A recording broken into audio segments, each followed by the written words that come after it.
السلام علیکم ورحمۃ اللہ وبرکاتہ۔ نحمده ونصلی علی رسولہ الکریم۔ اعوذ باللہ من الشیطان الرجیم۔ بسم اللہ الرحمن الرحیم۔ ومن احسن قولا ممن دعا الی اللہ وعمل صالحا وقال اننی من المسلمین۔ اس آیت کا لفظی ترجمہ یہ ہے، جس کا مفہوم ہے کہ اس سے بہتر کس کی بات ہو سکتی ہے جو لوگوں کو اللہ کی طرف بلائے اور نیک عمل کرے، اور یہ کہے کہ عام مسلمانوں میں سے ایک مسلمان میں بھی ہوں۔ میرے پیارے رب نے قرآن پاک کے اندر یہ انتہائی خوبصورت انداز میں یہ آیت نازل فرمائی ہے، اور کیا ہی پیارا اس کا ترجمہ ہے۔ ایک تو اس کا لفظی ترجمہ آپ کے ساتھ کیا ہے، اور ایک اس کا مفہوم ہے جو علماء کرام مختلف انداز میں بیان کرتے ہیں کہ اس سے بہتر کسی کی بات ہو ہی نہیں سکتی اللہ کے نزدیک کہ جو اللہ کی طرف بلائے۔ اس سے بہتر کسی کا بول نہیں، اس سے بہتر کوئی بول ہو نہیں سکتا جو اللہ کی دعوت بیان کرتا ہو، اللہ کی طرف بلاتا ہو۔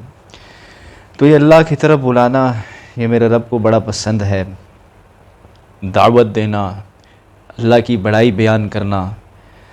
میرے محترم دوستو، میرے محترم بھائیوں، یہ دعوت کا عمل بہت اونچا عمل ہے، یہ کوئی معمولی عمل نہیں ہے۔ میرا رب جو ہے وہ کوئی کام نہیں کرتا، لیکن اللہ جل شانہ جو ہے دعوت دیتے ہیں۔ اللہ داعی ہے، سارا قرآن دعوت ہے، سارا قرآن دعوت سے بنا ہوا ہے۔ میرا اللہ مجھے اور آپ کو دعوت دے رہا ہے، کہیں نماز کی دعوت دے رہا ہے، کہیں زکوٰۃ دینے کی دعوت دے رہا ہے، کہیں حج ادا کرنے کی دعوت دے رہا ہے، کہیں جو ہے وہ اور نیک اعمال کی صلہ رحمی کی دعوت دے رہا ہے، کہیں جو ہے وہ جھوٹ بولنے سے منع کر رہا ہے، کہ یہ سارا قرآن دعوت ہے۔ تو میرا رب بھی دعوت دیتا ہے، اور میرے پیارے نبی صلی اللہ علیہ وسلم بھی داعی تھے۔ ایک واقعہ آتا ہے کہ اللہ جل شانہ نے عقل کے 100 حصے کیے، جن میں سے ایک حصہ ساری انسانیت کے اوپر تقسیم کر دیا۔ جتنے بھی آج ہمیں عقل والے نظر آتے ہیں، ان سب کے پاس اس ایک حصے میں سے حصہ ملا ہوا ہے، جبکہ 99 حصے میرے پیارے رب نے حضرت محمد صلی اللہ علیہ وسلم کو عطا کیے۔ تو کتنی بڑی عقل والے ہوں گے میرے پیارے نبی۔ تو اتنی بڑی عقل والے میرے پیارے نبی صلی اللہ علیہ وسلم بھی دعوت کا کام کرتے تھے، لوگوں کو اللہ کی طرف بلاتے تھے، جنت کی طرف بلاتے تھے، جہنم سے ڈراتے تھے، داعی تھے میرے پیارے نبی صلی اللہ علیہ وسلم۔ جب جو ہے وہ ہمارے پیارے نبی صلی اللہ علیہ وسلم کو نبوت ملی، تو آپ صلی اللہ علیہ وسلم نے حضرت خدیجہ الکبریٰ رضی اللہ تعالیٰ عنہ سے فرمایا کہ محمد صلی اللہ علیہ وسلم کے بستر کو لپیٹ دے، اب آرام کے دن ختم ہو گئے۔ جس دن سے نبوت ملی اس دن سے دعوت کا کام شروع فرما دیا، اور صفا پہاڑی کے قریب سارے مکہ والوں کو، کفار مکہ کو، سب کو جمع کیا۔ عرب کے اندر دستور تھا مکہ کے اندر کہ جب کوئی اہم بات بتانی ہوتی تھی تو صفا پہاڑ کے قریب جو ہے سارے ایک دوسرے کو جمع کر کے اعلان کرتے تھے۔ تو آپ صلی اللہ علیہ وسلم نے اعلان فرمایا، سارے مکہ والے جمع ہو گئے۔ تو پھر آپ صلی اللہ علیہ وسلم نے ان سے فرمایا کہ اگر میں تمہیں یہ کہوں کہ اس پہاڑ کے پیچھے سے ایک دشمن حملہ کرنے کے لیے تم پر آ رہا ہے، تو تم کیا میری بات کو مانو گے؟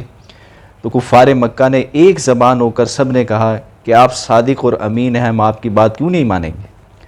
تو آپ صلی اللہ علیہ وسلم نے فرمایا، جس کا مفہوم ہے کہ پھر لا الہ الا اللہ محمد الرسول اللہ پڑھ لو، کامیاب ہو جاؤ گے۔ جب ایک اللہ کی طرف آپ صلی اللہ علیہ وسلم نے بلایا تو سب سے پہلا پتھر ابو لہب جو آپ کے چچا تھے ان کی طرف سے آیا کہ اے محمد، تو نے کیا ہمیں اس لیے جمع کیا تھا کہ ہم سارے بتوں کو پیچھے ڈال دیں، ان کو چھوڑ دیں اور ایک اللہ کی عبادت کرنا شروع کر دیں؟ کیا اس لیے تو نے ہمیں جمع کیا تھا؟ اور سب مخالف ہو گئے۔ اور مکی زندگی جو ہے میرے پیارے نبی صلی اللہ علیہ وسلم کی تکالیف کے اندر گزری۔ دعوت کا عمل دے رہے تھے، دعوت دے رہے تھے، لوگوں کو اللہ کی طرف بلا رہے تھے، اور ساتھ تکالیف برداشت کر رہے تھے، صعوبتیں برداشت کر رہے تھے۔ کفار مکہ دعوت دینے کی وجہ سے حضور صلی اللہ علیہ وسلم کو شدید تکالیف دیتے تھے، اور آپ کے صحابہ رضوان اللہ تعالی علیہ مجمعین کو شدید تکالیف میں رکھتے تھے۔ ایک دفعہ جو ہے وہ کفار مکہ نے جب آپ صلی اللہ علیہ وسلم دعوت دینے سے پیچھے نہ ہٹے تو آپ کے چچا ابو طالب کو شکایت کی، کیونکہ آپ کے چچا ابو طالب جو ہے وہ آپ صلی اللہ علیہ وسلم کی دعوت کے عمل کے اندر، دعوت دینے کے اندر مدد فرماتے تھے، کہ آپ کے چچا سے شکایت کی کہ آپ جو ہے وہ ان کو سمجھائیں کہ ہمارے بتوں کو برا بھلا نہ کہا کریں اور ایک رب کی طرف نہ بلایا کریں، دعوت کا عمل چھوڑ دیں، اور پیشکش دی کہ اگر یہ دعوت کا عمل چھوڑ دیں، اللہ کی طرف بلانا چھوڑ دیں، تو یہ مکے کے جس حسین لڑکی کی طرف یہ انگلی اٹھائیں گے اس سے ہم ان کا نکاح کر دیں گے، اور جتنا یہ مال ہم سے طلب کریں گے اتنا مال ہم ان کو دینے کے لیے تیار ہیں، اور جو سرداری یہ چاہتے ہیں تو ہم ان کو سرداری دینے کے لیے تیار ہیں۔ تو آپ صلی اللہ علیہ وسلم کی کریم ذات نے کیا جواب دیا کہ اگر تم میرے ایک ہاتھ میں سورج رکھ دو اور ایک ہاتھ میں چاند رکھ دو تب بھی میں اس دعوت کے عمل کو نہیں چھوڑ سکتا۔ تو دعوت کے عمل کو آپ صلی اللہ علیہ وسلم نے مضبوطی سے پکڑ کے رکھا۔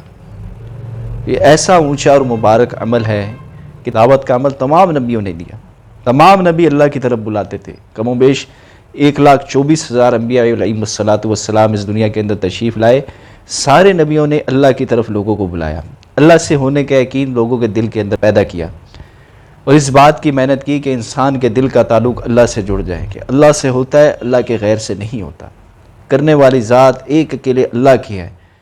یہ معمولی عمل نہیں ہے، یہ 1.25 لاکھ انبیاء علیہم الصلاۃ کی سنت ہے، اور یہ سنت سب سے بڑھ کر میرے پیارے نبی صلی اللہ علیہ وسلم کی سنت ہے۔ آج میں نے اور آپ نے اس سنت دعوت کو چھوڑ دیا، آج لوگوں کو اللہ کی طرف بلانے کا رواج بہت کم ہو گیا۔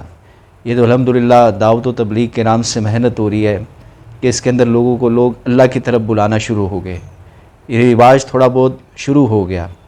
تو یہ اللہ پاک کا احسان ہے کہ اللہ پاک نے اس گئے گزرے دور کے اندر اس عمل کو شروع فرما دیا۔ تو حاجی عبدالوہاب صاحب رحمۃ اللہ علیہ، جن کو تقریباً سارے ہی جانتے ہیں، رائے گنج کے بہت بڑے بزرگ تھے اور امیر بھی تھے رائے گنج مرکز کے، تو ان کے بارے میں آتا ہے کہ وہ فرماتے تھے کہ جب انسان جو ہے وہ 1000 دفعہ یہ بولتا ہے کہ اللہ سے ہوتا ہے، اللہ کے غیر سے نہیں ہوتا، تو ایک مرتبہ دل یہ کہتا ہے کہ ہاں اللہ سے ہوتا ہے۔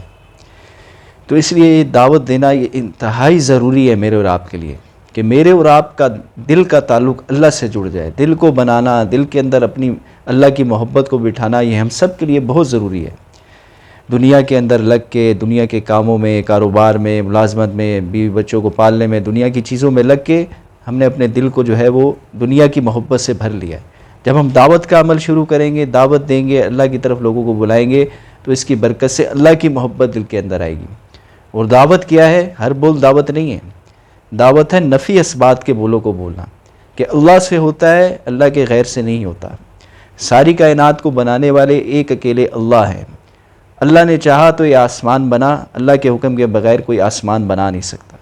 اللہ نے چاہا تو یہ سمندر اور دریا بن گئے، اللہ کے علاوہ کوئی بنا نہیں سکتا۔ اللہ چاہیں گے تو یہ میری آنکھیں دیکھیں گی، اللہ نہیں چاہیں گے تو میں آنکھوں سے دیکھ نہیں سکتا۔ اللہ چاہیں گے تو یہ میرے کان سنیں گے، اللہ نہیں چاہیں گے تو میرے کان سن نہیں سکتے۔ اسی طرح سارے جسم کا حال ہے، جب انسان کا انتقال ہو جاتا ہے تو سارا جسم موجود ہوتا ہے، آنکھیں بھی ہوتی ہیں، کان بھی ہوتا ہے، زبان بھی ہوتی ہے، ہاتھ پاؤں بھی ہوتے ہیں، لیکن حرکت نہیں کر سکتا کیونکہ اللہ کا حکم نکل گیا۔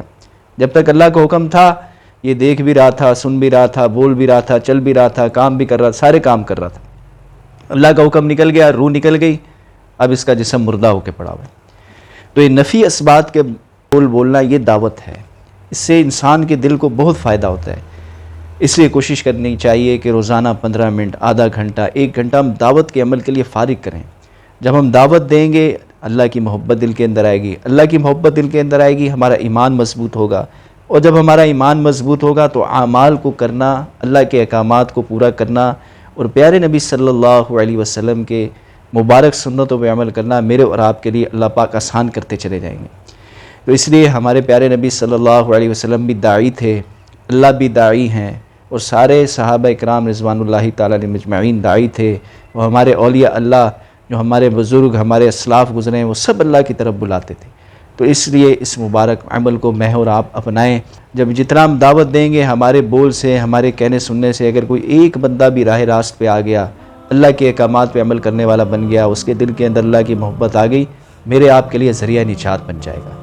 السلام علیکم ورحمۃ اللہ وبرکاتہ۔